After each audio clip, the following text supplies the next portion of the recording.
इम्तियाज जलील साहब ने माना, जिसकी शक्ल में, जिसके नतीजे में आप देख रहे हैं कि पिछले 12 दिनों से हम यहाँ पर मुसलसल अपना एहतजाज दर्ज करवा रहे हैं। इस एहतजाज की सबसे खूबसूरत बात यह है कि इस एहतजाज को आज 12 दिन 24 घंटे ये एहतजाज चल रहा है। नौजवान भी यहाँ आते हैं, बुजुर्ग भी आते हैं, मेरी अपनी माएँ बहनें भी आती है, अपना वक्त लगाती है, यहाँ बैठते हैं, सुनते हैं और पुराने तरीके से एहतजाज करते हैं। आज इस एहतजाज ने ये साबित कर दिया कि औरंगाबाद के चाहने वाले एक पुरअमन औरंगाबाद चाहते हैं और अपना कायद की आवाज पर लब्बैक कहकर पुरअमन तरीके से अपना एहतजाज करना जानते हैं। मेरे नौजवानों और बुजुर्गों, तब्दीली नाम औरंगाबाद को आप सिर्फ एक शहर के नाम की तब्दीली को मत समझे। असल में इनका मकसद इस शहर की तब्दीली, नाम तब्दीली का नहीं है। इस बात को समझने की कोशिश करें कि इस मुल्क को एक मुखालिफत करने वाले हर दौर में गुजरे हैं। यही कुछ हाल मैं इस मौके से, इस मंच से बीजेपी वालों से पूछना चाहूंगा कि आज इस मुल्क में नरेंद्र मोदी की हुकूमत है तो नरेंद्र मोदी को मुसलमान दुश्मन बताया जाता है, नरेंद्र मोदी साहब की पॉलिसियों की मुखालिफत की जाती है। लेकिन वक्त बदलेगा, हालात बदलेंगे। आज से 400 साल बाद आज जो ये नरेंद्र मोदी ने शौचालय बनाए हैं, तो क्या 400 साल बाद उसको उखाड़ दिया जाएगा?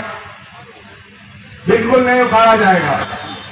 इसलिए कि जब भी जिस दौर में जो राजा गुजरा है, चाहे वो मुसलमान गुजरा हो या हिंदू गुजरा हो, उसके चाहने वाले और उसके विरोधक उस दौर में रहे हैं। लेकिन जरूरत इस बात की है कि इतिहास को, तारीख की तरह समझना चाहिए। हर दौर में अच्छा और बुरा वक्त गुजरता है, हर दौर में चाहने वाले और नफरत करने वाले रहते हैं।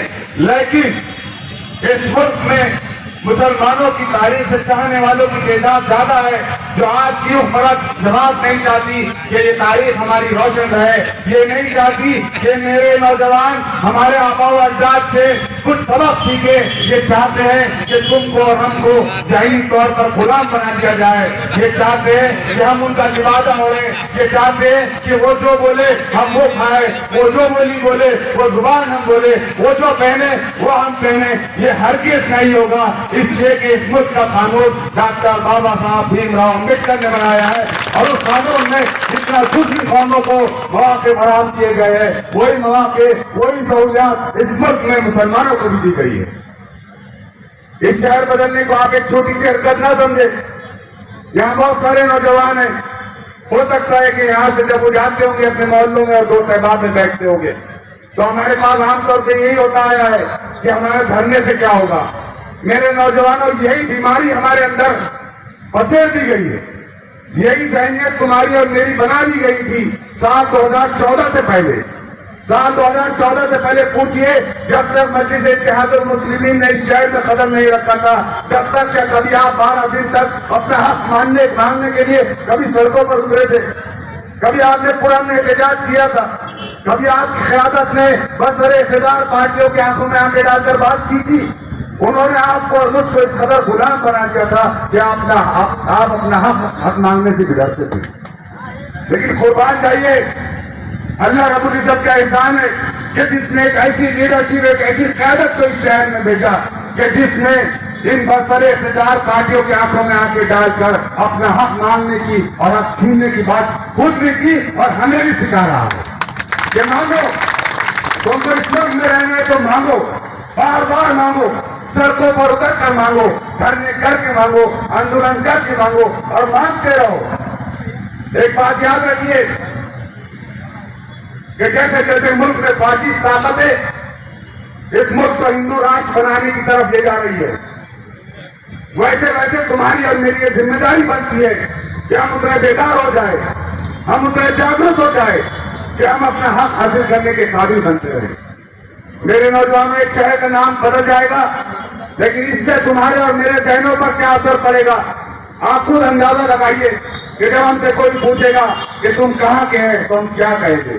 उसके बाद जो एहसास तुम्हारे दिल और दिमाग में आएगा वो तुमको कमजोरी और तुम्हारे में पसमुदगी लेकर आएगी, तुम्हारे हौसलों को खत्म करने की आएगी। तो असली साजिश यही है। इस बात को समझने की कोशिश कीजिए कि तुम्हारी सोचने समझने की सलाहियत को खत्म कर दिया जाए, तुम्हारे अंदर हौसला चिकन तुमको बना दिया जाए, तुम्हारे अंदर किसी चीज को मांगने का मौका बाकी ना रहे। यही ताकत है, ये चाहती है। और ये लड़ाई सिर्फ एक दिन की लड़ाई नहीं है, इसको हमें लड़ना होगा। जनाब इम्तियाज जलील साहब पार्लियामेंट में इसके लिए लड़ रहे हैं।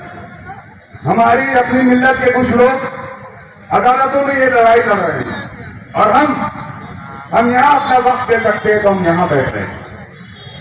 कल तुम्हारे और मेरे बच्चे अगर जब हमारा दामन पकड़कर पूछेंगे कि बताओ अब्बू तुमने इस शहर को बचाने के लिए क्या किया था, तो तुम्हारे और मेरे पास ये जवाब होगा कि बेटा हम सड़क पे कलेक्टर ऑफिस के बाजू बैठे थे, अपने हाथ मारने की कोशिश किए थे, हम अपने घरों में नहीं बैठे थे, हम चाय नोशी करते सिगरेट नोशी करते होटलों में नहीं बैठे थे।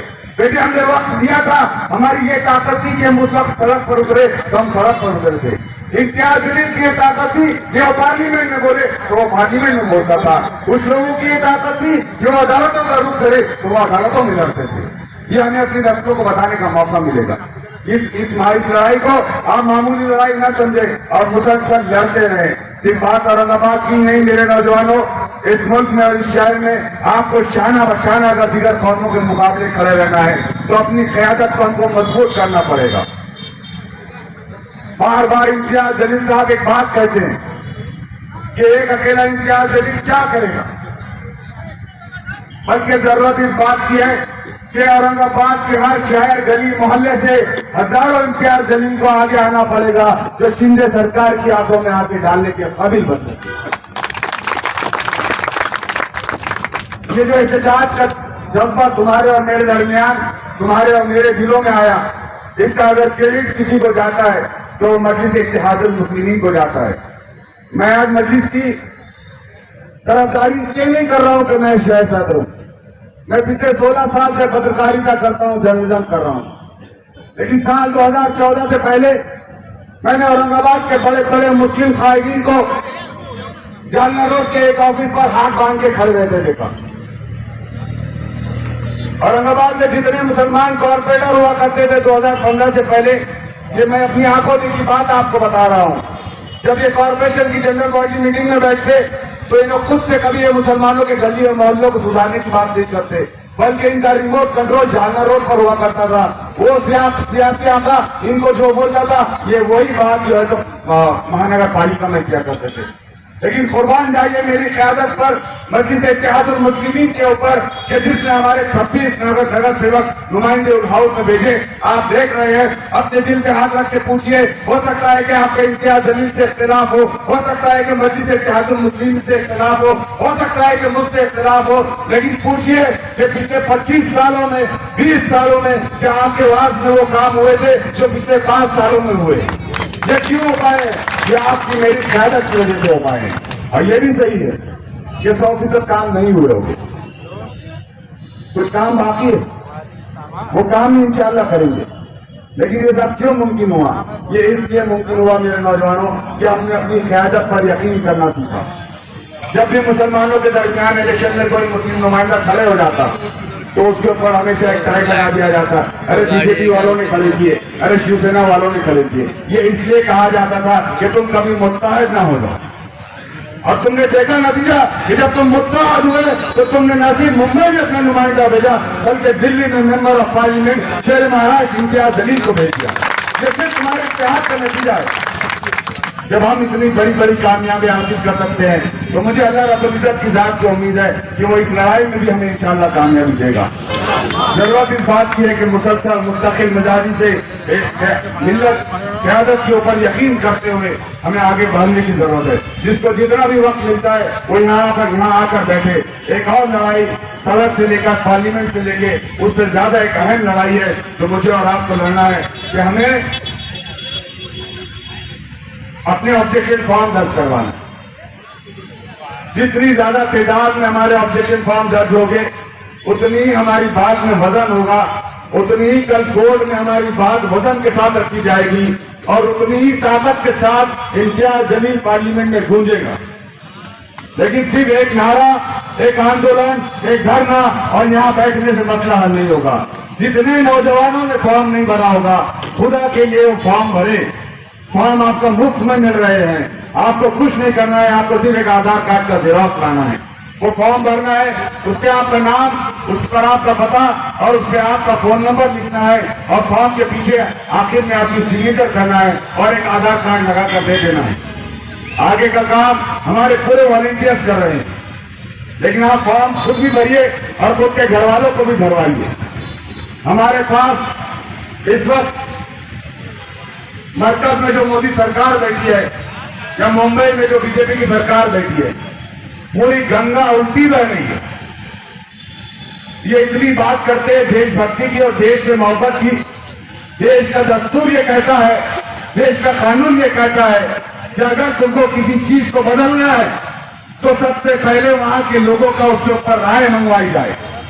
औरंगाबाद का नाम अगर बदलवाना होता तो यहाँ के लोगों की राय मंगवानी चाहिए थी, लेकिन ये आज ये समझ रहे हैं कि ये जो चाहे वो होगा। इन्होंने पहले ऑर्डर पास किया, उसके बाद ये ऑब्जेक्शन मंगवा रहे हैं। ये बिल्कुल उल्टा सिस्टम चल रहा है, ये जो मन में आया वो कर रहे हैं। तो ये क्या समझ रहे हैं कि इससे ये मुसलमानों को तबाह बर्बाद करेंगे? हम ये समझते हैं कि हमारा हामी और मददगार सिर्फ अल्लाह रब्बुल इज्जत है। तुम्हारे हाथ में कोई ताकत नहीं है, कोई ताकत नहीं है तुम्हारे हाथों में। तो बाद में ऑब्जेक्शन मंगवाए जा रहे हैं, पहले ऑर्डर निकाल दिया गया। अगर अल्लाह ने बहुत बेहतरीन जजों को अगर इंशाअल्लाह उस बेंच पर हमारा केस जाता है तो सबसे बुनियादी जो बात जजों को अगर समझ में आ जाएगी, अल्लाह उनको हिदायत दे कि ये सिस्टम ही उल्टा इन्होंने अप्लाई किया है। पहले इन्होंने ऑर्डर किया, उसके बाद ऑब्जेक्शन मंगवा रहे हैं। तो इस फैसले को हो सकता है इंशाअल्लाह और अजीज अल्लाह की जात से उम्मीद रखे कि ये फैसला बदला जा सकता है। हमारा काम है मेहनत करना, कोशिश करना, इम्तियाज जलील के हाथों को मजबूत करना, अपनी क़यादत को मजबूत करना और जब वक्त मिले तब इस आंदोलन में शरीक होते रहना है। यहाँ पर मुझे बोलने का मौका दिया गया। धन्यवाद साहब, बहुत बहुत शुक्रिया।